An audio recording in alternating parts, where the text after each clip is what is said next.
Ayan, isang mapagpalang umaga po para sa ating lahat. Welcome po natin yung bawat isa. Kantahin po natin na kinagagalak na nating makasama ang ating mga kapatid. Yes! Kantahin po natin ang ating welcome song.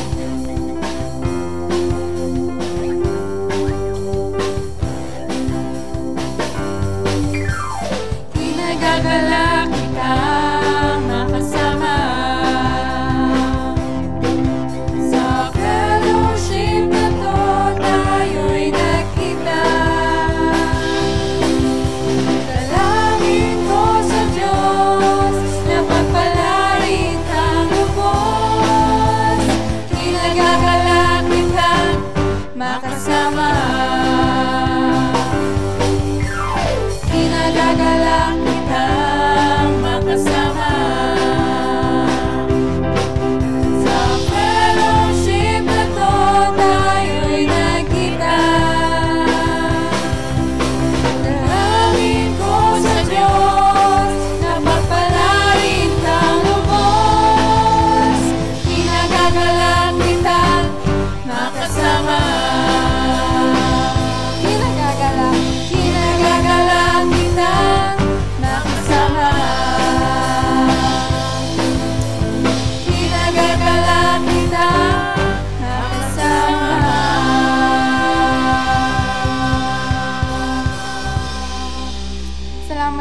sa ating Panginoon sa bawat isa. Manalangin po tayo.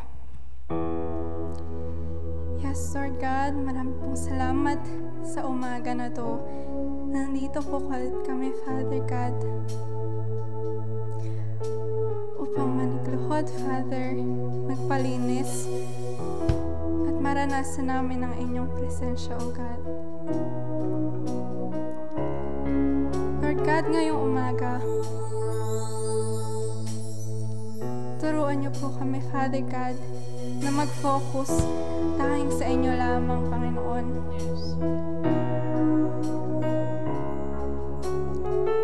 Sa bawat awitin, Father God, ang mensahe ng kanta, ang aming maranasan, O God. Magsalita ka, Panginoon, sa bawat isa.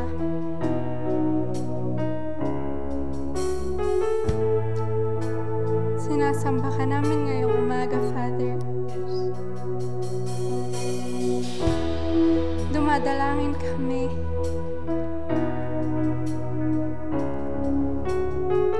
Kayo po ang nakakaalam ang desire ng aming puso, Father. Kaya mangusap ka po sa bawat isa, Father God. Patuloy ka naming sasambahin, O God. We fall down, we lay our crowns at the feet of Jesus. The greatness of His mercy and love at the feet of Jesus. We fall down, we lay our crowns at the feet of Jesus. The greatness of His mercy and love at the feet of Jesus. We cry, holy, holy, holy. Yes, Lord God. We cry, holy. Ngayong umaga, Father. Holy, we cry, holy, holy. Patuloy kayo, Father God, na ang kumilos sa amin, O God. Lumulukod kami sa panalangin ngayong umaga, Father. We fall down, we lay our crowns at the feet of Jesus. The greatness of His mercy and love at the feet of Jesus. We cry, holy, holy, holy. We cry, holy, holy, holy. We cry, holy, holy, holy is the Lamb. We cry, holy, holy, holy. We cry, holy, holy, holy. We cry, holy, holy. Yes, Lord God. Panginoon, bago kami umawit ng mga masasayang awitin, nais namin, O God, na ipanalangin, O God,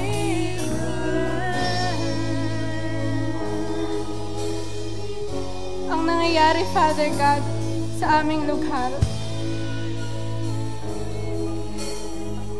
Father, lumalapit kami ngayon sa inyong harapan.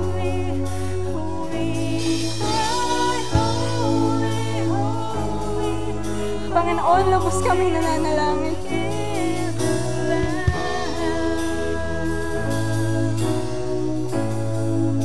Panginoon, yung mga tao, Father God, na nakaranas o nakakaranas na nasalanta, Father God, ng bagyo. Pinapanalangin namin, lumalapit kami sa inyong harapan, O God.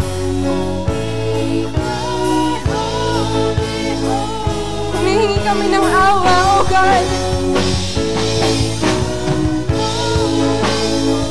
Alam namin na, Panginoon, walang ibang makakasagot, walang ibang makakapagligtas, Father God, kundi kayo lamang, O God.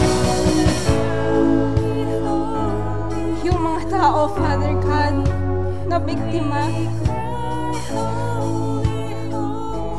Panginoon, nilalapit po namin sa inyo silang lahat. Mga taong nawalan ng magulang, mga taong nawalan ng anak, Father, we pray for them, Father God.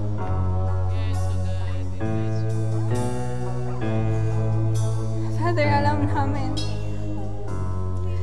kung bakit nangyari ito, Father God, ay gusto mo na lumapit sila sa iyo at nandyan ka, Father God. Handa kang tumulong, handa mong ayusin ang lahat. Dahil alam namin, Father God, na ikaw ang Diyos ng kaayusan, ikaw ang Diyos ng kapayapaan, O God. I-provide mo lahat ng pangangailangan nila. Alam namin, Father, as soon as possible, Father God, na aayusin mo lahat ng nasira, lahat ng damages. Panginoon, yung comfort para sa kanila.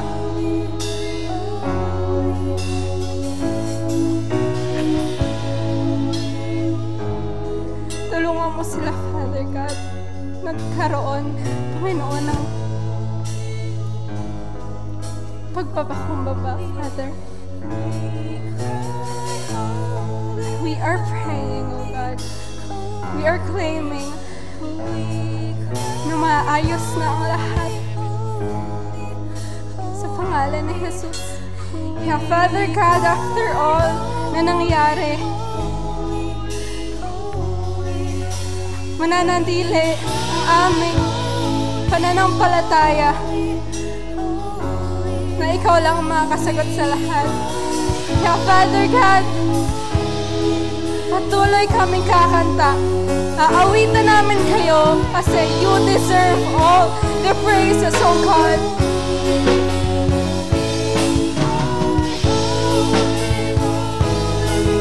Yes, Lord God. The Lamb. You are holy, Father God. You are good all the time, O God. And ikaw lang yung tanging Diyos na napakabuti at handang umayos ng lahat, Father God. Kaya sa oras na to, Father God, patuloy ka namin papupurihan, Father. Rock of Ages, you are faithful and true. You are able to do what you have promised.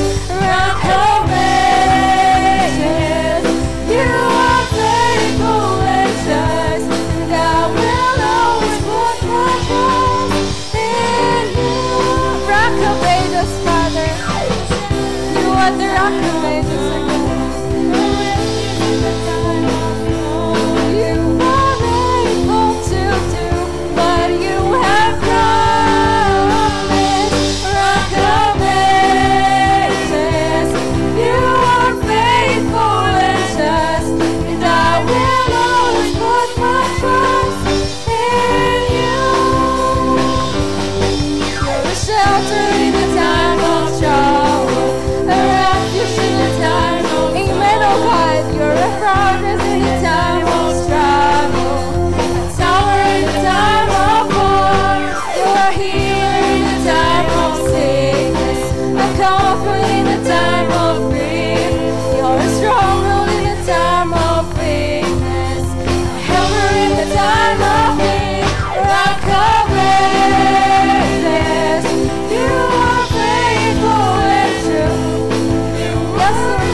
God, maraming salamat.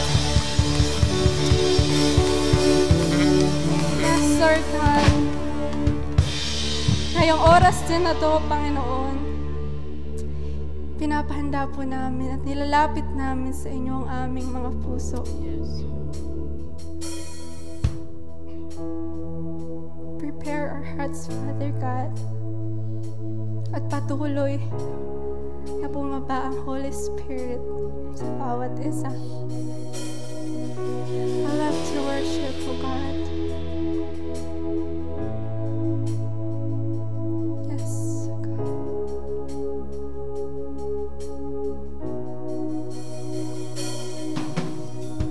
I love to worship you, my God. I love to worship you, my Lord, and see your Spirit fall in power. Your love unfolding is from heaven. I love to worship you, my God. I love to worship you, my Lord, and feel your precious bread of heaven.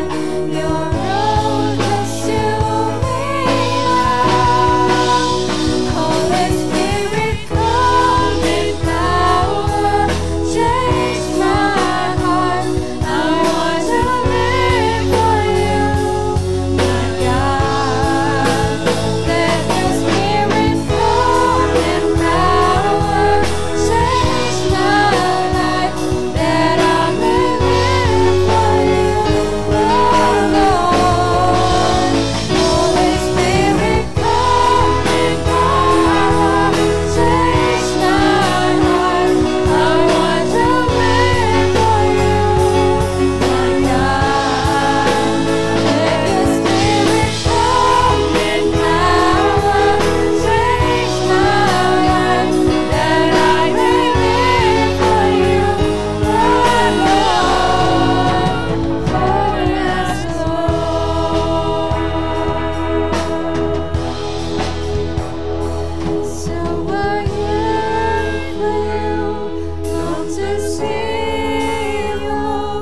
Lord, I lift my hands before my King and pray. So I yearn for you, long to see you. Lord, I lift my hands before my King and pray. So I yearn for you, long to see you. Lord, I lift my hands before my King and pray.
papuri.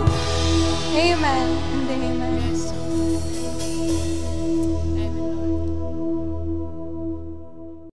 Dumako naman po tayo sa pagbasa ng salita ng Diyos.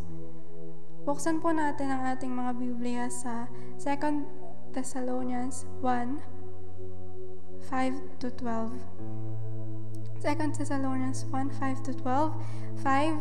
All this is evidence that God's judgment is right, and as a result, you will be counted worthy of the kingdom of God, for which you are suffering. 6.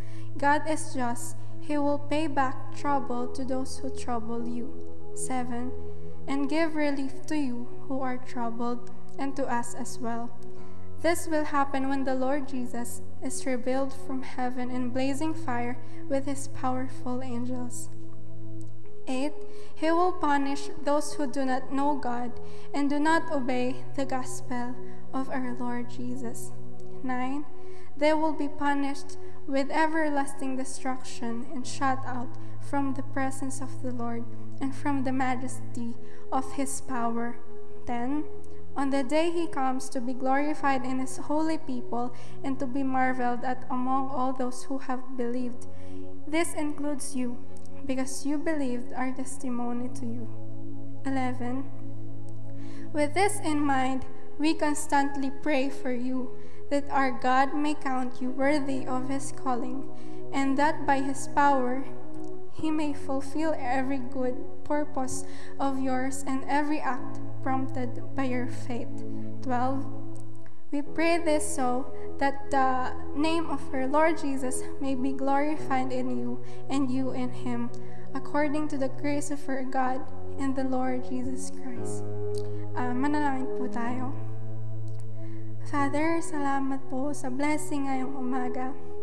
Nawa, Panginoon, yung aralin namin na message nyo, Father, ipapakita nyo sa amin ay maging mai-apply po namin. Hindi lang basta marinig, Father God.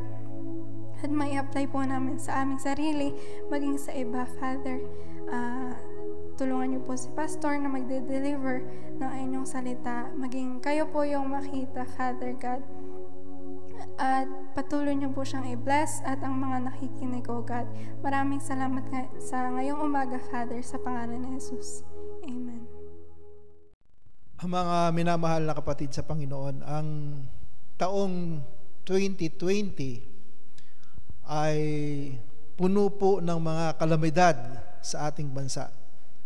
Subalit sa kabila ng lahat, sa mga tapat na nananampalataya sa Panginoon, ay nakikita pa rin natin po ang kabutihan ng Diyos. Malungkot na pangyayari dahil po sa kalamidad na dumating sa ating bayan, dulot ng bagyong Ulysses, dulot ng bagyong Rolly, pandemic na COVID-19 na nanalasa sa lahat ng mga bansa sa buong mundo, yung pagputok po ng bulkang Taal. Marahil maraming magtatanong ay nasaan ang Diyos sa ganitong kapanahunan? Sa mga nag-aaral ng Biblia at sinusuring mabuti ang salita ng Diyos, ay nakikita po natin, nakasama natin ang Diyos sa lahat ng kalagayan ng ating buhay. Nararanasan lamang po natin ang isang katotohanan na sinasabi po ng Panginoong Hesus dito sa Juan Kapitulo 16, talatang 33. Ang sabi po niya, I have told you this thing so that in me you may have peace. You will have suffering in this world. Be courageous. I have conquered the world. You will have tribulation in this world. Sa mundong ito ay merong kayong kapigatian, pero lakasan ninyo ang inyong loob. Dinaig ko ang sanlibutan. Kung dinaig ni Jesus ang sanlibutan, ang kapigatian ng mundo na kanyang napagtagumpayan, nagkaroon siya ng kapayapaan. Kung tayo po ay na kay Jesus at siya yung ating pinapanaligan, siya po yung ating sinusundan, yung kanyang mga salita ang atin pong ginagawang gabay ng ating buhay, sa kabila po ng mga kalamidad, ay magkakaroon tayo ng kapayapaan. Makikita po natin kasama natin ang Diyos. Sa mundong ito ay may kapighatian, sabi ni Jesus. Ang mga kapighatian sa mundo ay dulot po ng kalikasan, katulad po ng bagyo, katulad po ng mga baha, katulad po ng mga pandemic na naranasan po natin po. Pangalawa po ay mga kapighatiang gawa ng tao, katulad po ng digmaan, mga gawain ng masasamang tao laban sa kanyang kapwa-tao. At kapighatiang dulot po ng ating maling desisyon o maling ating pagpapasya. Mga pagpapasya sa buhay na nagdudulot sa atin ng kasawian dahil sa sarili nating kagustuhan. Yan po yung mga dahilan ng kapighatian dito sa mundo o mga sakit o mga hirap. Ang isa po ay gawa po ni Satanas, batay po sa aklat ni Job, na yung paghihirap ni Job, yung kamatayan ng kanyang mga anak, ay pinayagan ng Diyos na gawin ni Satanas. Yung lahat ng paghihirap ni Job, pati karamdaman, pagkaubos ng kanyang mga kabuhayan, dahil may layunin ng Diyos at nais na ipaunawa o mensaheng ibigay sa buhay ni Job at sa buhay po nating lahat ngayon.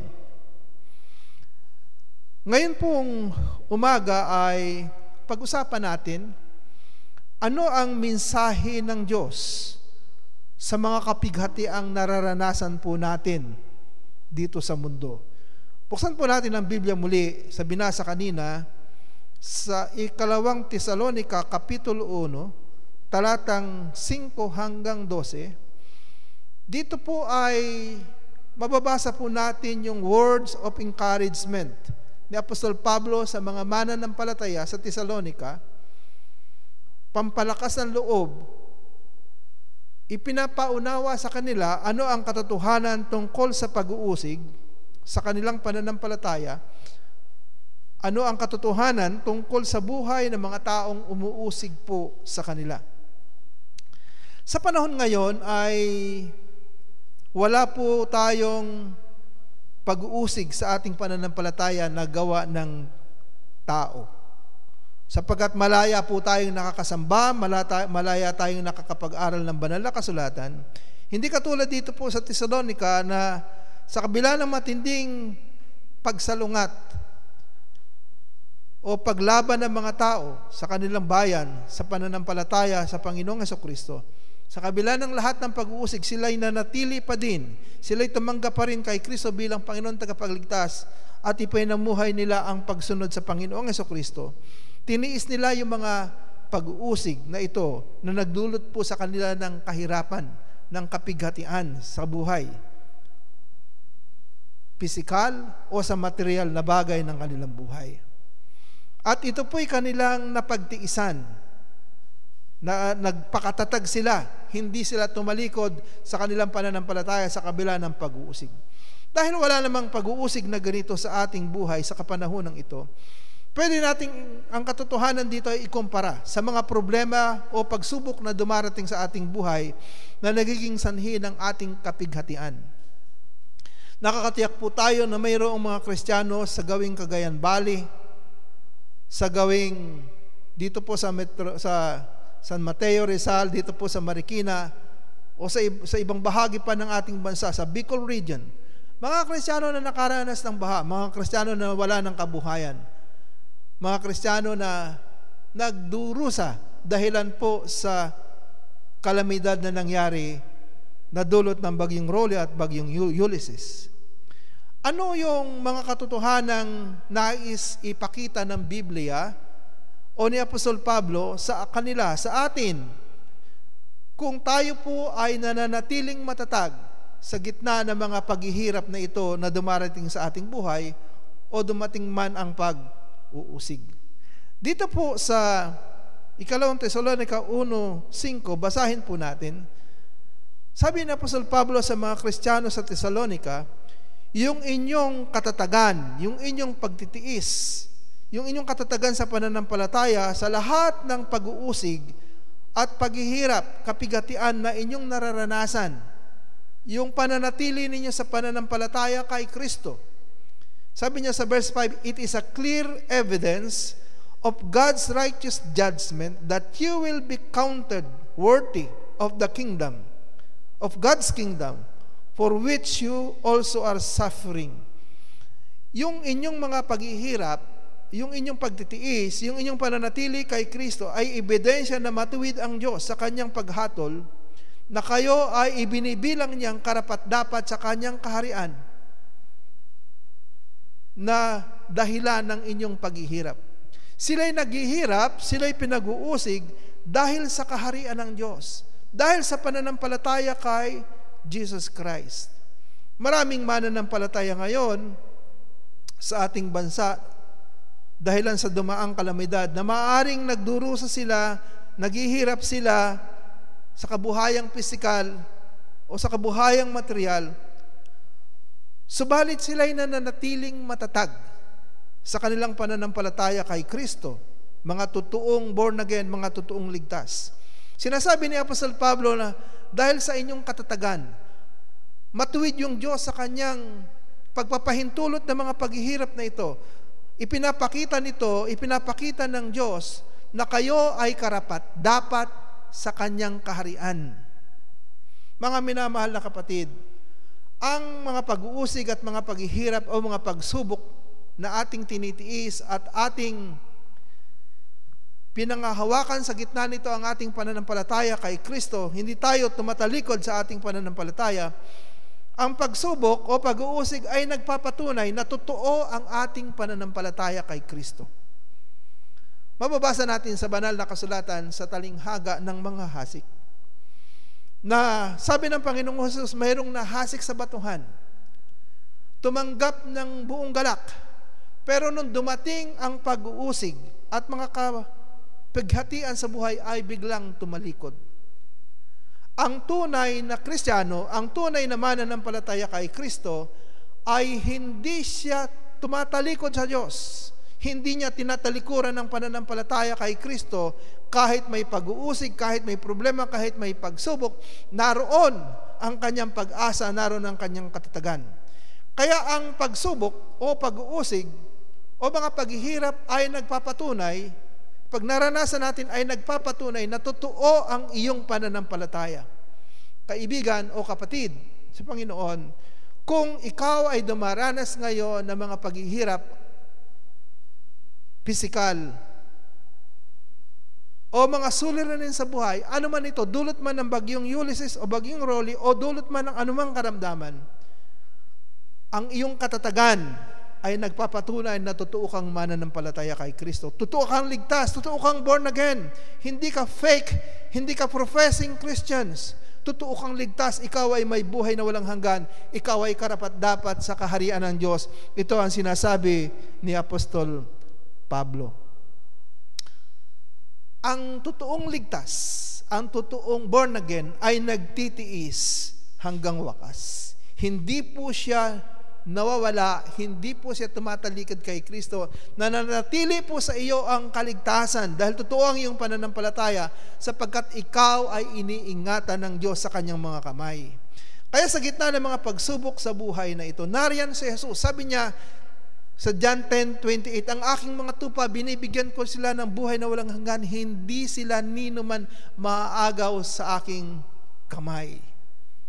Naroon ang proteksyon ng Diyos sa atin sa gitna ng mga pagsubok. Yan po ay naglalarawan, ang iyong katatagan ay nagpapatunay na ikaw ay tunay na Kristiyano o mananampalataya. Paano naman po yung mga tumalikod?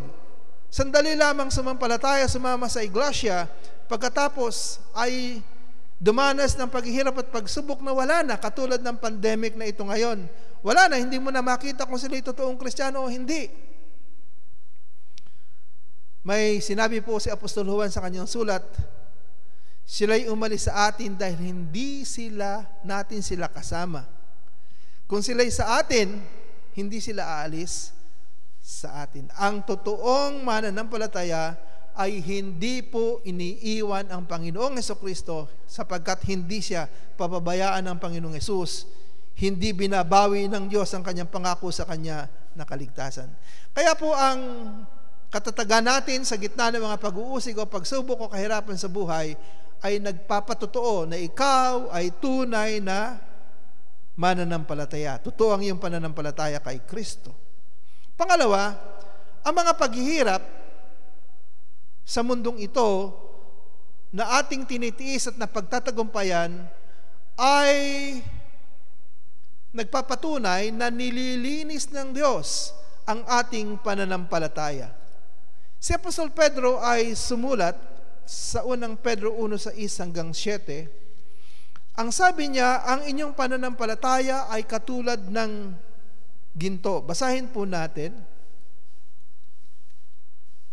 Ang sabi po ni Apostol Pedro, unang Pedro 1:6-7, you rejoice in this, though now for a short time you have had to be distressed by various trials, so that the genuineness of your faith, more valuable than gold which perishes, though refined by fire, may result in praise, glory, and honor of the revelation of Jesus Christ. Nagagala kayo, sabi niya, bagaman sa sandaling panahon, kayo dumaranas ng iba't ibang pagsubok. Nagpapatunay ito na dinadalisay ang inyong pananampalataya katulad ng ginto na dinadalisay sa apoy. Kaya po ang pag-uusig at pagsubok ay dumadalisay ng ating pananampalataya. Inaalis nito ang mga halo na maling paniniwala, inaalis nito ang mga pag-aalinlangan, nagdudulot ito sa atin ng katatagan, nagpapadalisay, nagpapakinang ng ating pananampalataya kay Kristo, nalalantad at nakikilala na tayo totoong Kristiyano at totoong tagasunod ni Kristo dahil sa mga pagsubok. Yung pangatlong mensahe ng mga pagsubok sa buhay o pag-uusig ay nagpapatutuo ito na tayo ay karapat-dapat tumanggap ng gantimpala. Ang sabi po sa verse 7, balikan natin, Ikalawang Tesalonica 1:7, sabi na Apostol Pablo sa verse 7, start natin sa verse 6, since it is righteous for God to repay with affliction those who afflict you. Ito po verse 7, and to reward with rest you who are afflicted along with us. At gantimpalaan kayo, sabi niya, na kasama namin. Ang pananampalataya kay Kristo ay pinangakuan po ng gantimpala sa pagbabalik ng Panginoong Hesukristo. Ito yung pag-asa na sinabi ni Apostol Pablo sa kanyang sulat kay Timoteo sa Kapitulo 4, talatang 6 hanggang 8. Sabi niya, ako ay inialay na, natapos ko na ang aking takbo. Sabi niya, nakipaglaban ako ng mabuting pakikipaglaban sa pananampalataya at sabi niya, nakalaan sa akin. Sa pagbabalik ng Panginoon, sabi niya, yung gantimpala, yung korona ng pagtatagumpay na binibigay ng Panginoon. Na inilaan din niya para sa mga naghihintay sa kanyang muling pagparito. So ang pag-uusig, ang katatagan natin sa gitna ng mga pagsubok sa pananampalataya kay Kristo ay nagpapatunay po na karapat-dapat tayong tumanggap ng gantimpala sa pagbabalik ng Panginoong Hesus. Pang-apat po na mensahe ng pagsubok sa buhay ng mga taga-Tesalonica sa encouragement ni Apostol Pablo, mga minamahal na kapatid, ito po, ang pag-uusig po ay lumilinis sa iglesia, sa kabuuan ng iglesia. Kung mayroon pong pag-uusig o mga pagsubok na dumarating sa buhay ng mga Kristiyano, ang iglesia po ay na-purify. Nawawala po yung mga tinatawag na professing believers lamang o mga false believer, yung mga Kristiyano o yung mga mananampalatayang gaya-gaya lamang, yung mga pasunod-sunod lamang, yung walang personal na desisyon sa kanilang buhay na manalig at sumampalataya kay Kristo, sila po ay nalalaglag. Katulad sila ng mga nahasik sa batuhan, na tumanggap ng buong galak, pero nang dumating ang pagsubok ay nawawala. Kaya marami pong nawawala sa iglesia, bumabalik sa sanlibutan dahil hindi sila totoong ligtas, hindi totoong na-born again, wala silang totoong karanasan kay Kristo. Sila po ay naniwala kay Kristo, naniwala sa aral sa isip lamang, hindi po nagmula sa kanilang puso at hindi tunay ang kanilang pananampalataya kay Kristo, hindi nila naranasan ng kaligtasan. Ang pag-uusig ay lumilinis sa iglesia. Nagiging dahilan ito na inaalis ng Diyos sa iglesia ang mga taong hindi tunay na tagasunod niya. Sa gitna ng pag-uusig, iyon po ang maraming patutuo. Kung dumating ang panahon na ang ating pananampalataya ay tinatapatan na ng kamatayang pisikal, kung ikay sisimba, kung ikay magpatuloy na mangangaral ng mabuting balita, ikaw ay bibitayin, ikay papatayin, ikaw ba ay susunod pa kay Kristo? Ganon po ang buhay ng mga Kristiyano noong unang panahon. Ganon ang mga Kristiyano sa Tesalonica. Nakabingit ang kanilang buhay sa kamatayan sa pagsunod kay Jesus Christ. Kaya po ang church ay napupurify. Kapatid, kaibigan, isang mahalagang katanungan, saan kakabilang? Sa gitna ng pag-uusig, sa gitna ng kahirapan, sa gitna ng mga pagsubok, ikaw ba ay magpapatuloy na manatili kay Kristo o mawawala na? Isang question ngayong panahon ng pandemic sa maraming mga nagpapahayag ng pananampalataya kay Kristo. Nasaan ka ngayon? Nasaan po kayo ngayon? Ang isang tunay na Kristiyano, ang isang tunay na anak ng Diyos, ang isang tunay na mananampalataya ay nagpapatuloy na humanap ng kaparaanan na makasamba, nagpapatuloy na humarap ng kaparaanan na makapaglingkod kay Kristo sa panahon ng pandemic, sa panahon ng pag-uusig, sa panahon ng kahirapan. Humahanap siya ng kaparaanan paano maglilingkod sa Panginoong Hesus. Kung ikaw ay nandyan lamang, uupo-upo dyan, walang pakialam sa pagsamba, hindi hinahanap ang pagsamba, hindi hinahanap ang pagbabasa ng Biblia, hindi hinahanap ang pagsunod kay Kristo, hindi hinahanap ang paglilingkod kay Kristo at nabubuhay na makasanlibutan. Pero member ka ng isang born-again Christian church. Kapatid o kaibigan, baka hindi ka ligtas. Suriin mo ang iyong sarili. Baka hindi ka totoong mananampalataya. Ang pag-uusig, ang paghihirap, ang kapigatian ay naglalantad kung sino ang tunay na mananampalataya. So ito yung word of encouragement ni Apostol Pablo sa mga Kristiyano sa Tesalonica. Huwag niyong alalahanin ang pag-uusig na inyong nararanasan o kapigatian ay nagpapatunay na kayo'y karapat-dapat sa kaharian ng Diyos. Nagpapatunay na totoo ang inyong pananampalataya. Nagpapatunay na dinadalisay ng Diyos ang pananampalataya ninyo. Nagpapatunay ang mga pagsubok na ito na kayo'y karapat-dapat tumanggap ng gantimpala. Naglilinis ito sa iglesia, sa mga false believers. Pangalawa, dito sa Tesalonica na ito ay sinabi rin ni Apostol Pablo kung ano yung gagawing parusa ng Diyos sa mga umuusig sa mga mananampalataya. Ang mga taga-Tesalonica ay dumaranas ng matinding pag-uusig. Mula po sa unang Tesalonica, yan ang ating nababasa. Kaya, sabi ni Apostol Pablo, yung mga umuusig sa inyo, darating ang takdang panahon. Sa pagbabalik ng Panginoong Hesukristo, sila ay paparusahan ng Diyos. Dito po sa verse 6, verse 7 hanggang verse 10, ay meron tayong makikitang tatlong grupo ng mga tao na daranas ng parusa sa pagbabalik ng Panginoong Hesukristo. Mga minamahal na kapatid, ngayon po ay panahon ng biyaya. Hindi ho panahon ng pagpaparusa ng Diyos. Panahon ito ng pagliligtas, ng pag-aabot ng Diyos ng kanyang pag-ibig, ng kanyang pagkalinga sa taong makasalanan, kahit anong laki ng iyong mga kasalanan, kahit anong paghihirap, kahit anong pag-usig. Kung tayo lalapit sa Panginoon, kung tayo magtitiwala, nandun ang pag-asa tayo, hindi niya pababayaan, hindi niya tayo iwanan sa gitna ng mga bagyo o sa gitna ng mga pagsubok sa buhay. Tutulungan po niya tayo. Panahon ngayon ng biyaya, hindi kanya pinaparusahan sa ganitong kapanahunan. Hindi kanya sinasaktan.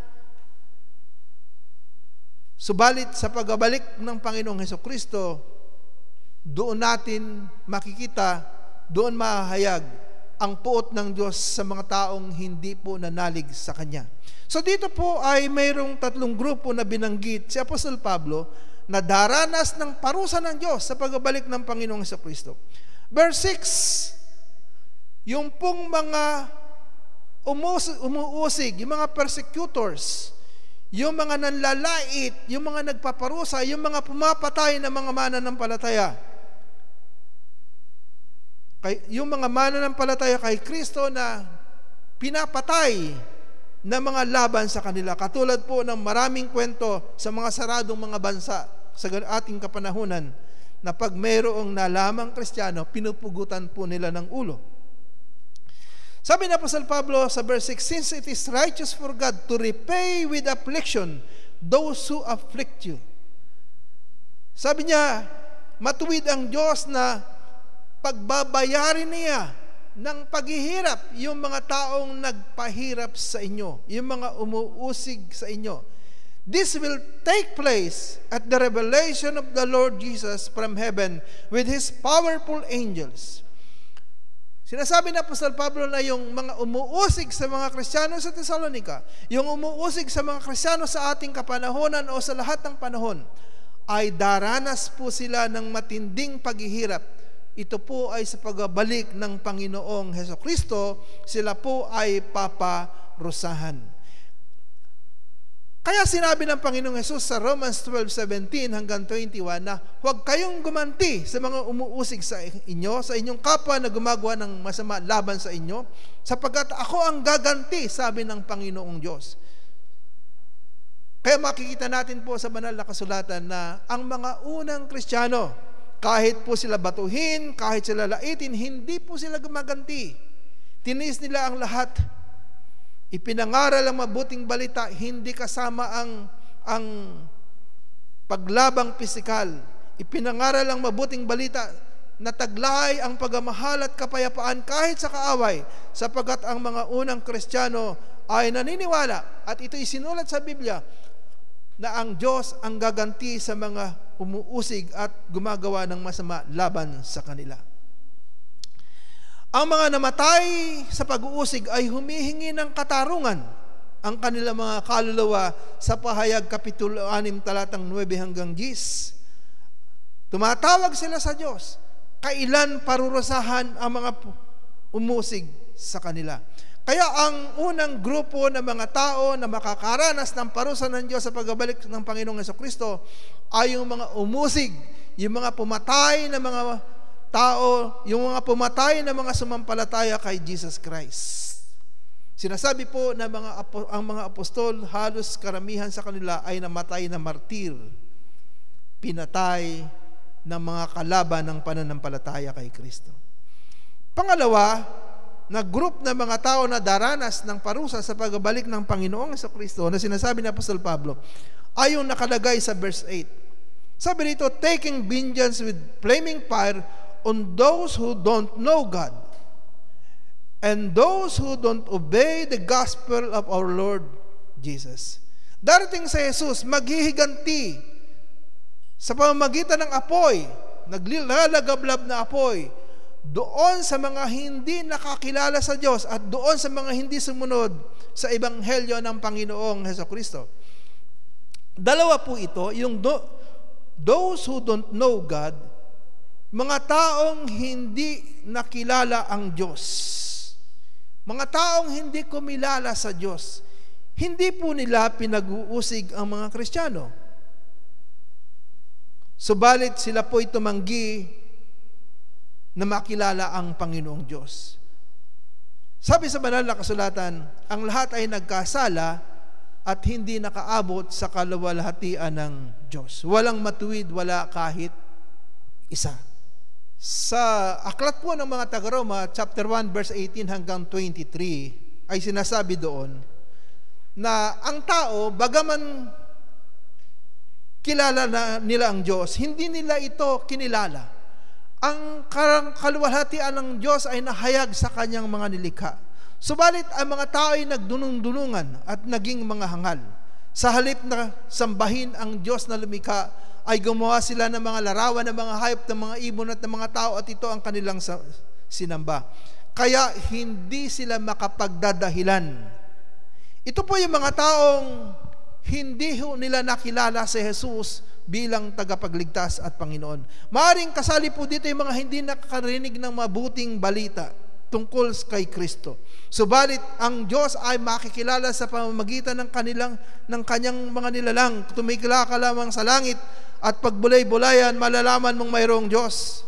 Ang konsyensya ng tao ay nagdidikta sa kanya na mayroong higit na makapangyarihan. Mayroong lumikha sa kanya, subalit ito'y hindi niya kinilala at hinanap sino ang Diyos na ito. Ang mga taong hindi nakilala ang Diyos, sila po ay kabilang sa parurusahan sa pagbabalik ng Panginoong Hesukristo. Pangatlo ay yung mga taong hindi sumunod. Those who don't obey the gospel of our Lord Jesus. Yung mga taong hindi sumunod sa ebanghelyo ng Panginoong Hesukristo. Ito po yung mga tao na nakadinig ng mabuting balita. Nakalaman ang katotohanan, subalit ito po'y hindi nila tinanggap, kanilang itinalikuran. Alin po? Yung gospel of our Lord Jesus. Yung ebanghelyo ng Panginoong Hesukristo ay hindi nila kinilala. Ano ang ebanghelyo ng Panginoong Hesukristo na kanilang tinalikuran? Ang ebanghelyo po, ang mabuting balita, ay nasa-summarize po sa Ephesians 2:8-9. Sabi po doon, sa biyaya kayo ay naligtas sa pamamagitan ng pananampalataya. Ito'y hindi inyong sarili, ito'y kaloob ng Diyos. Hindi sa pamamagitan ng mga gawa upang ang sino man ay huwag magmapuri. Ang kabayaran ng kasalanan ay kamatayan, ngunit ang kaloob na walang bayad ng Diyos ay buhay na walang hanggan sa pamamagitan ni Kristo Jesus na ating Panginoon. Walang ibang pangalang ibinigay sa silong ng langit na makapagliligtas ng tao, kundi ang pangalan lamang ng Panginoong Hesukristo. Sinabi ni Jesus, ako ang daan ng katotohanan at ang buhay, walang makakapunta sa Ama kundi sa pamamagitan ko, sabi niya sa John 14:6. Yun ang ebanghelyo, na sa pamamagitan ng Panginoong Hesukristo, sa Kanya naroon ang kaligtasan ng tao, wala sa mabuting gawa, wala sa pagtupad ng kautusan, sabi ni Apostol Pablo sa aklat ng mga taga-Roma. Subalit ang mga tao, sa kabila ng katotohanan ito na sinasabi na ang ebanghelyo o ang kaligtasan ay biyaya, kaloob, regalo ng Diyos na walang bayad ang buhay na walang hanggan.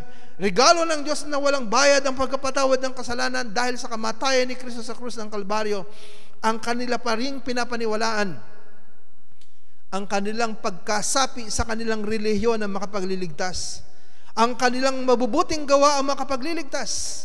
Ang sabi sa Isaiah 64:6, ang ating mabuting gawa ay katulad lamang ng maruming basahan sa tingin ng Panginoon. Mga minamahal na kapatid, ang ebanghelyo ni Jesus ay biyaya, ang kaligtasan, hindi po mabuting gawa, hindi relihiyon.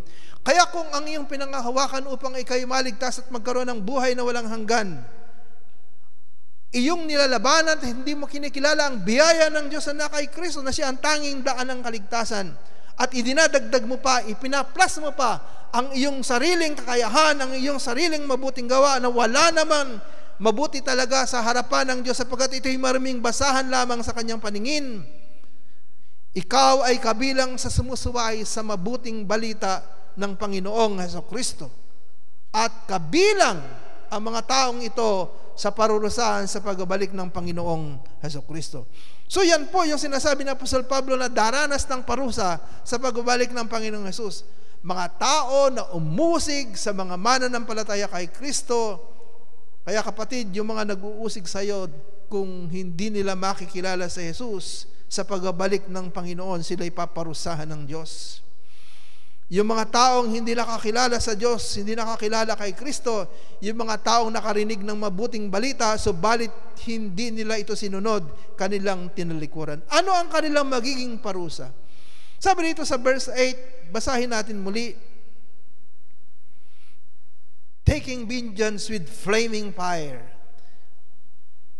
Si Jesus ay darating kasama ang kanyang mga anghel at maghihiganti sa pamamagitan ng naglalagablab na apoy sa mga hindi nakakilala sa Diyos. Yung pong flaming fire o naglalagablab na apoy dito ay tumutukoy po sa impyerno. Lahat po ng mga hindi kumilala kay Jesus bilang tagapagligtas at Panginoon, hindi sumunod sa aral ng mabuting balita, hindi kumilala sa biyaya ng Diyos na kaligtasan, hindi nakakilala kay Kristo at umusig sa mga Kristiyano, sinasabi po ng banal na kasulatan na sila'y dadalhin sa impyerno. Sabi sa Pahayag, chapter 20, verse 15, ang mga pangalan ay hindi nakasulat sa aklat ng buhay ay bubulid sa dagat-dagatang apoy. Sa chapter 21, verse 8, sabi po, sa lahat ng mga taksil, sunungaling, hindi mananampalataya, sa lahat po ng mga hindi kumilala kay Kristo, ang kanilang bahagi ay dagat-dagatang apoy. Kaya sinasabi po na ang dagat-dagatang apoy na ito ang tinutukoy ng Panginoon na naglalagablab na apoy na pagdadalhan niya sa lahat ng hindi nanalig sa Kanya bilang Panginoon at tagapagligtas. Gaano kahaba ang parusang igagawad sa kanila ng Panginoon?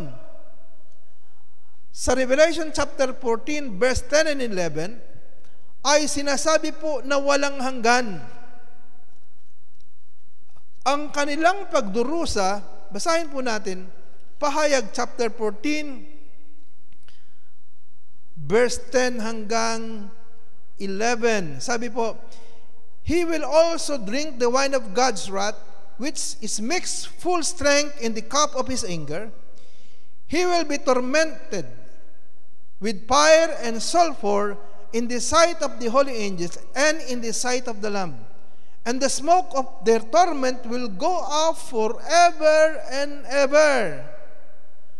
Ang usok po ng kanilang paghihirap ay papailan lang hanggang sa walang hanggan. So ang pagdurusa po sa impyerno ay walang hanggan. Sa chapter 20 verse 10 ng pahayag din na ito, sinasabi na ang pagdurusa sa impyerno ay walang hanggan. The devil who deceived them was thrown into the lake of fire and sulfur, where the beast and the false prophet are, and they will be tormented day and night forever and ever. Araw-gabi ang kanilang paghihirap. Kaya si Jesus ay nagbabala sa atin tungkol sa impyerno.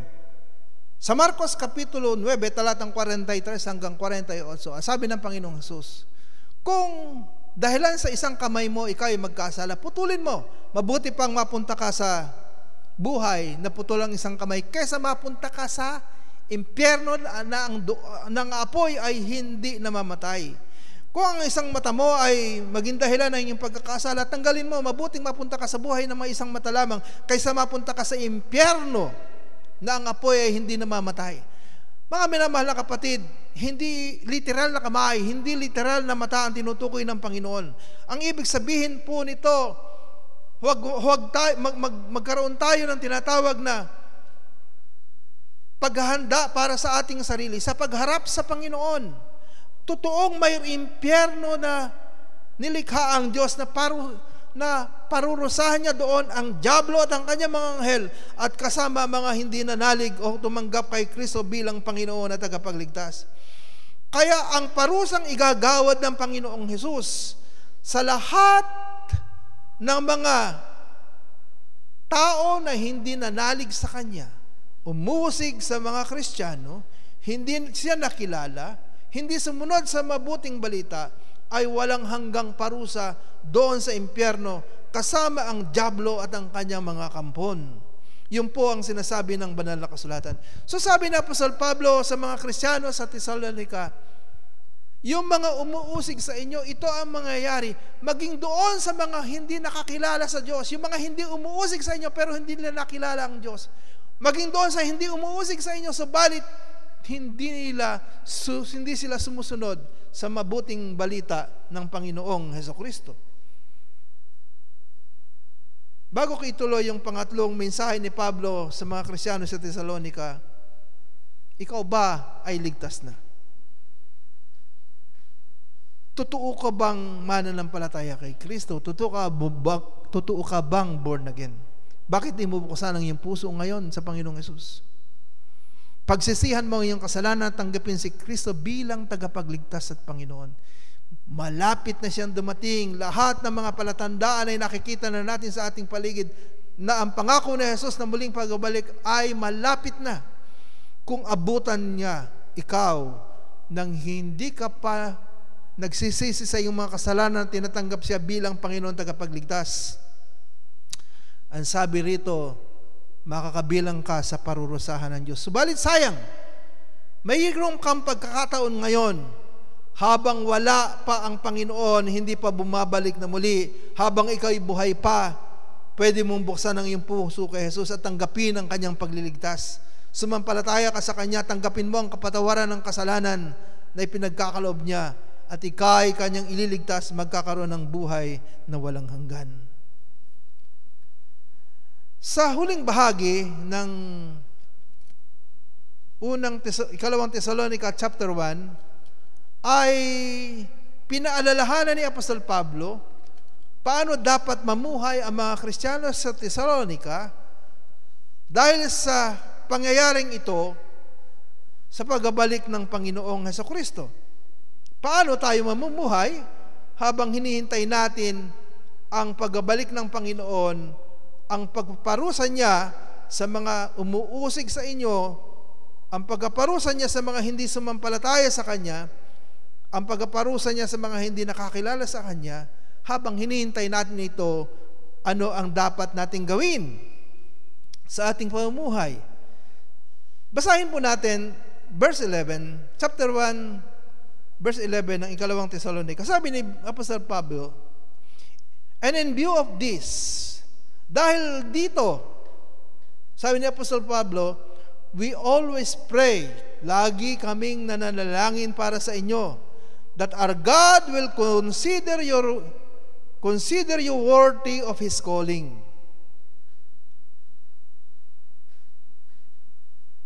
That God,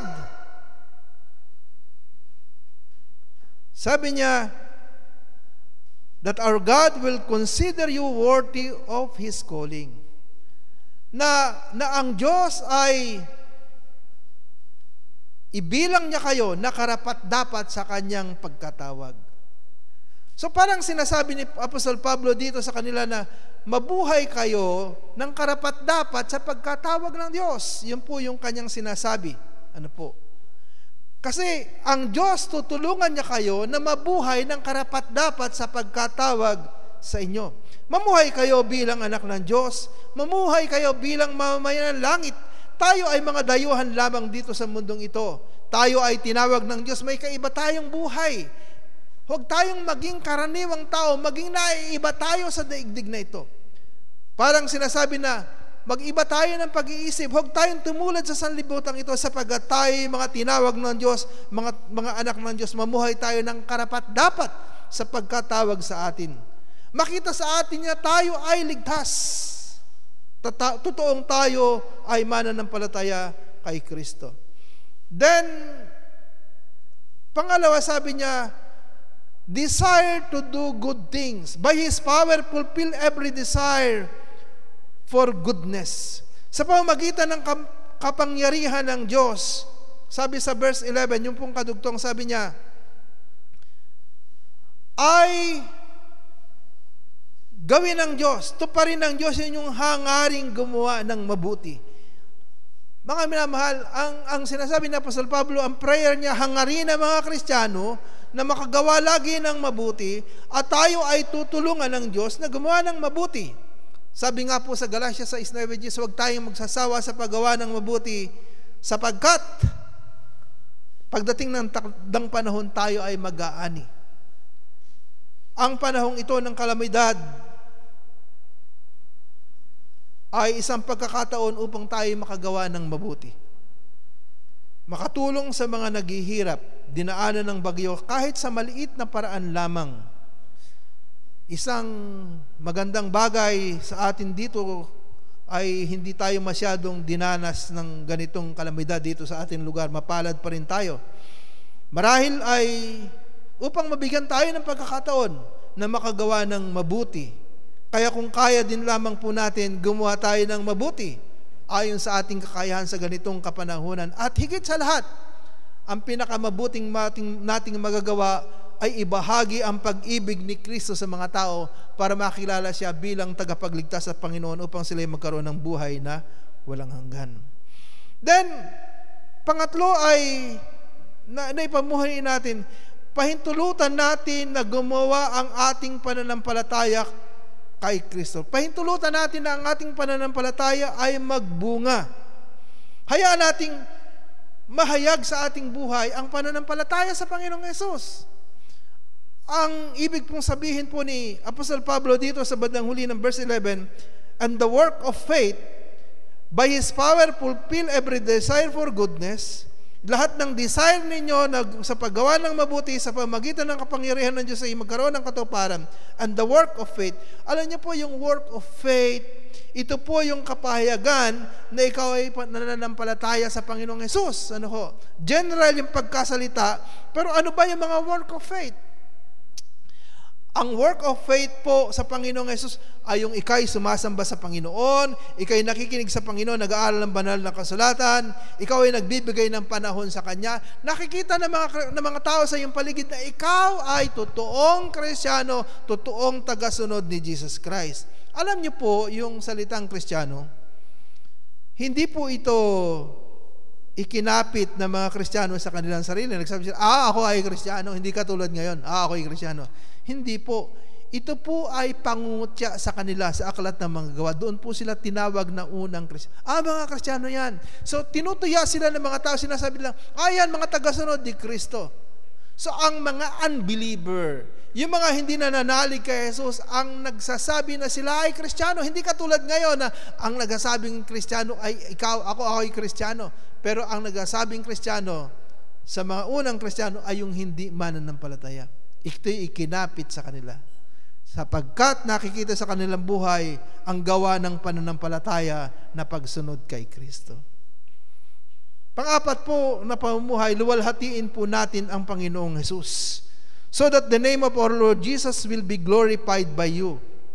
Kung tayo ay mamumuhay, if we live worthy of God's calling, if we desire to do good things at gagawin naman Diyos yan, and let our faith works, maluluwalhati natin ang Panginoong Hesus. Yun po yung magiging resulta. Ang gawain ng Espiritu Santo ay luwalhatiin si Kristo. At ito din yung ating gawain. Pag sinabing luwalhatiin ay itanyag ang Panginoong Hesus. Panglima na dapat nating ipamuhay, sabi na Apostol Pablo sa verse 12 pa rin. Sabi rito, according to the grace of our God and the Lord Jesus Christ. Rely on God's grace. Rely on God's grace. Yun po yung sinasabi ni Apostol Pablo. Magtiwala tayo na sa biyaya ng Diyos at ng Panginoong Jesucristo, magagawa po natin ang mabuhay ng matuwid sa mundong ito habang hinihintay natin ang Panginoong Jesucristo. Paano ba yung mamuhay sa biyaya ng Diyos at ng Panginoong Jesucristo? Ang example ko po na nakita para maintindihan natin paano mamuhay sa biyaya ng Diyos, marami pong mali ang intindi dito. Akala mo ang biyaya, puro tanggap ka lamang ng tanggap. Totoo po, tanggap tayo ng tanggap. Pero ang pagtanggap po natin ng habag o biyaya ng Diyos ay meron pong resulta sa buhay natin. Sabi po ni Apostol Pablo dito sa unang Korinto 15:10, Sabi niya, by the grace of God, I am what I am. Sa biyaya ng Diyos, ngunit sa biyaya ng Diyos, ako ay ako. Kaya ako naligtas, kaya ako humahayo, nangangaral, kaya ako nandito pa, kaya naranasan ko ang lahat ng pagtatagumpay. Sabi ni Apostol Pablo, sa biyaya ng Diyos, ako ay ako. Ako ay naging apostol dahil sa biyaya ng Diyos. Ibig pong sabihin, ipinapahayag na Apostol Pablo na lahat ng kabutihan na nakamtan niya sa kanyang buhay, lahat ng pagtatagumpay sa pagsunod kay Kristo, ay hindi sa sarili niyang kaya-kayahan. Ito ay kaloob, ito ay regalo, libre, walang bayad na ibinigay sa kanya ng Diyos. Hindi dahil sa kanyang pagkatao, hindi dahil sa kanyang kabaitan, hindi dahil sa kanyang kabutihan, kundi nangyari lamang ito dahil sa habag ng Diyos. Kaya dapat po tayong magtiwala na mayroong habag, may biyaya ang Diyos sa lahat ng taong sumampalataya po sa Kanya. Pero ang biyayang ito ay ganito po ang resulta. Basahin natin sumunod. And His grace toward me was not ineffective. At ang kanyang biyaya sa akin ay hindi nawala ng kabuluhan. Yung kabutihan ng Diyos sa akin hindi nawala ng kwenta. Nagkaroon ng resulta sa aking buhay. Yung kabutihang ito ng Panginoon, yung biyaya ng Panginoon, ano yung resulta? However, I work more than any of them, yet not I, but God's grace that was with me. Gayunman, sabi niya, ako ay gumawa ng higit kanino man. Mas marami akong nagawa, sabi ni Apostol Pablo. Mas marami siyang nagawa para sa Diyos kay Apostol Pedro, kay Apostol Juan, at sa ibang mga Kristiyano na naglilingkod sa Panginoon. Sa kanyang panukat ay mas marami siyang panahon na ipaglingkod, marami siyang lakas, maraming resulta, maraming tagumpay na naranasan niya sa kanyang paglilingkod sa Panginoon. Totoo po yun. Ang sulat ni Apostol Pablo sa Bagong Tipan ay 13 pagkahaba-haba po. 13 mula Roma hanggang Pilimon. At natala sa aklat ng mga gawa ang kasaysayan ng kanyang paglilingkod. Marami siyang nagawa, pero sabi niya rito, but God, yet not I, ngunit hindi ako, but God's grace that was with me. Hindi ako ang gumagawa, kundi ang biyaya ng Diyos na nasa akin. Kaya mga minamahal na kapatid, sabi ni Apostol Pablo, magtiwala tayo, mamuhay tayo sa biyaya ng Diyos. Sapagkat kung tayo doon mamumuhay sa biyaya ng Panginoon, doon natin ipapasakop ang ating buhay, mas marami tayong magagawa, mas maraming resulta sapagkat higit nagagawa ang Diyos sa ating buhay. Hindi natin kayang maglingkod sa Panginoon sa sarili nating kakayanan, sabi ni Apostol Pablo. Kailangang magpailalim tayo sa biyaya ng Diyos. Yan po yung mensahe ni Apostol Pablo sa mga Kristiyano sa Thessalonica na nagbibigay sa kanila ng encouragement sa gitna ng pag-uusig. Nawa sa ganitong kapanahunan ng pandemic, sa ganitong kapanahunan ng trahedya, kalamidad sa ating bansa, magkaroon tayo ng encouragement kung ikaw ay Kristiyano na nandiyan ang Diyos. Magkaroon ka ng tapang, ang biyaya ng Diyos ay sapat sa iyo. Sabi nga ni Apostol Pablo kay Timoteo sa 2 Timoteo chapter 2 verse 1, be strong in the grace of our Lord Jesus Christ. Doon ka magpakatatag sa biyaya ng Diyos. Manghawakan ka. Hindi ka niya iiwan, hindi ka niya pababayaan anuman ang iyong pinagdadaanan. At kung hindi mo pa kinikilala sa Jesus bilang tagapagligtas at Panginoon, ngayon ang pagkakataon, bakit di ka magsisi? Tanggapin mo si Jesus bilang Panginoon tagapagligtas ng iyong buhay upang ikay magkaroon ng buhay na walang hanggan, at kung siya'y muling babalik, hindi ka kabilang sa parurusahan sapagkat ikay pinatawad na sa iyong mga kasalanan. Tanggapin mo si Jesus ngayon sa iyong buhay. Magtiwala ka sa Kanya. Pwedeng sumunod ka sa aking panalangin.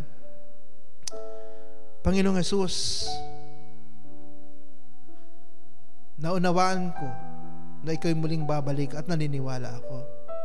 Salamat na sa panahon ngayon ay panahon ng biyaya. Nais ko pong magpasakop sa iyong biyaya, sa iyong pag-ibig. Nais kong tanggapin ngayon ang kapatawaran ng kasalanan na kaloob mo. Nais kong buksan ang aking puso, pumasok ka sa aking buhay, linisin mo ako.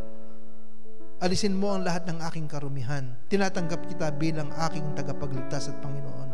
Maghari po kayo sa akin at tulungan ninyo akong makasunod sa iyong kalooban.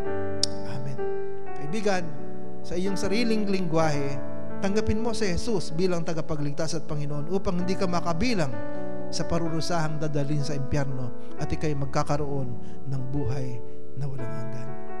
Ama naming Diyos, maraming salamat sa iyong dakilang pagmamahal. Ang pag-uusig, ang problema, ang pagsubok ay nagpapatunay lamang na kung kami nananatili sa iyo, ito'y nagbibigay po sa amin ng ebidensya na kami karapat-dapat sa iyong kaharian. Kaya Ama, sa gitna ng mga pandemic na ito, sa gitna ng mga trahedyang ito, sa gitna ng kalamidad, dalangin po namin, Panginoon, yung katatagan sa pananampalataya ng bawat isang anak mo, Panginoon, sa gitna ng mga pagsubok.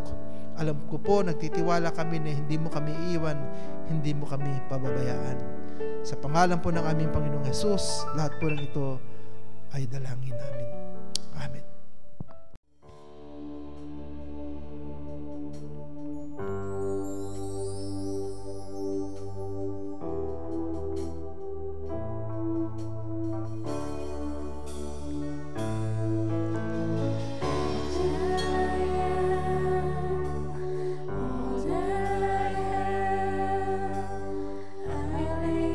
Down before you, oh Lord.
naman po tayo sa pagbibigay sa Genesis 28:20-21. Genesis 28:20-21. 20. Then Jacob made a vow, saying, "If God will be with me and will watch over me on this journey I am taking, and will give me food to eat and clothes to wear," 21, "so that I return safely to my father's house, then the Lord will be my God." Ayan po, sa ating pagkakaloob, maaari po natin kontakin ang ating mga finance officers or i-chat para po mabigay yung ating ikapo. Manalangin po tayo. Panalangin po natin ang mga nagbigay. Yes, Lord God, marami pong salamat sa mga ikapo, Father God, na to, Panginoon. Patuloy niyo po itong gamitin, Father God, sa iglesia at sa bawat isa, Panginoon, at sa paglago, Panginoon, ng iglesia, Father. Patuloy po namin binibigay ang aming mga papuri, Father God, through this offering, O God. Marami pong salamat at i-bless niyo po lalo ang bawat isa sa pangalan ni Jesus. Amen.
Minamahal na kapatid sa Panginoon, nagpatuloy po tayong manalangin para sa ating bansa, sa mga kababayan natin, mga kapatiran natin sa gawing norte, sa gawing south, at dito po sa parting Metro Manila, Rizal, Laguna, at sa iba pang bahagi po ng ating bansa na nakaranas po ng kalamidad. At maraming salamat sa mga kapatiran po na nagpapaabot po ng kanilang tulong, at salamat po, at yung pong inyong pagtulong ay makakaabot sa mga nangangailangan. Pagpalain po kayo ng Panginoon. At mga kapatid, ay patuloy po tayong manalangin at ihanda po natin ang ating sarili. Tulad po ng sabi ko ng mga nakaraan, ang mga iglesia po na narito sa Bataan ay marami na pong nagpasimula ng kanilang face-to-face worship, at sumusunod po sa health protocol ng ating government. Ay handa po natin ng ating sarili. Tayo po ay nananalangin na makapagpasimula na po tayo ng face-to-face worship sa unang linggo po ng Disyembre. Kaya po sa unang linggo ng Disyembre ay bubuksan na po natin ang ating sambahan para sa mga nais po na sumamba sa Panginoon. Pero kasama po yung mga rules and regulation ng IATF. Tayo po ay manalangin. Ama naming Diyos na makapangyarihan sa lahat, kami po ay lumalapit sa iyo ng buong puso sa pangalan ng Panginoong Hesus. Salamat sa iyong dakilang pag-ibig sa amin. Tulungan mo kami na maging matatag, matibay, sa lahat ng mga pagsubok. Meron mang umuusig sa amin, hindi po kami gaganti. Meron mga problemang dumaan sa aming buhay, mga pagsubok, mananatili kaming tapat sa iyo at patuloy po kaming maglilingkod. Yun po ang ilagay mo sa puso ng bawat isang anak mo, Panginoon. At kami po ipatuloy na nanalangin para sa aming bayan. Lord, alam ko po may mensahe ka sa amin. Bakit po ang taong 2020 ay puno po ng mga kalamidad? Ang pagputok ng Bulkang Taal, ang COVID-19, ang mga bagyo na nagdudulot ng matataas na baha, Panginoong Diyos, Lord, meron itong mga sanhi at dahilan. Isinisisi sa climate change, isinisisi po sa pagkakalbo ng mga kagubatan, pagbabaw ng mga ilog, gawa na rin po ng tao, Panginoon. Dakilang Diyos na makapangyarihan sa lahat. Dalangin ko po dalangin namin bilang isang iglesia na nananatiling, nagpapatuloy, naglilingkod sa iyo. Bigyan mo kami ng karunungan paano mamuhay sa gitna ng magulong sanlibutan ito, Panginoon. Alam po namin, hindi na mapigilan ng ganitong mga kalamidad taon-taon, dahilan po sa pagkakalbo ng kagubatan, dahilan po sa maraming mga dako na wala na pong lupa na nakabukas, nasisip-sip ng tubig, sapagkat natayuan na po ng maraming mga building, na semento na ang mga daan, kaya ang mga ilog ay bumabaw na, tinatangay na ang lupa, Panginoong Diyos, kaya ang tubig ay dumadaloy na po sa mga kabahayan. Dalangin namin na sa ganitong kapanahunan, tulungan mo ang iyong mga anak na magpatuloy na makapaglingkod sa iyo, higit na pahalagahan ang buhay sa langit, ipamalita ang pag-ibig ni Kristo, sapagkat ang buhay po dito sa mundo totoong pansamantala lamang, iiwan namin ito ang tunay naming bayan na yan langit. Kaya Panginoong Diyos, bigyan mo ng katatagan ng iyong mga anak sa gitna ng pagsubok na ito, Panginoon. Dalangin namin yung mga kababayan po namin, mga kapatiran, sa gawing Norte, gawing Cagayan Valley, sa gawing Bicol Region, Panginoong Diyos, dito po sa mga probinsyang malapit sa Metro Manila, sa bayan, sa mga city po na nakaranas ng ganitong kalalang trahedya. Panginoong Diyos, sa kabila ng lahat, dalangin po namin ang paninindigan ng mga mananampalataya. Alam po namin, sa mga mananampalatayang nagtitiwala sa iyo, hindi mo sila iniiwan, hindi mo sila pinababayaan, maranasan nila ang iyong presensya. Ama, sa ganitong kapanahunan, tulungan mo po kami na makagawa ng mabuti sa aming kapwa. Mahayag po ang pananampalataya namin sa iyo. Ama, pagpalain mo po ang iyong mga anak sa kabila ng lahat ng ito. Sa pangalan po ng aming Panginoong Jesus, lahat po ng ito ay dalangin namin. At ngayon mga kapatid, nawa po sa kabila po ng mga kalamidad, sa kabila ng pandemic na COVID-19, sa kabila ng mga bagyo at mga pagsubok sa buhay, ang Diyos na ating pinananaligan, ang magbigay sa atin ng kapayapaan, ang magbigay sa atin ng masaganang biyaya, ang ating Diyos Ama, ang Panginoong Jesucristo at ang Espiritu Santo ang pumatnubay sa atin, ngayon at magpakailanman. Amen.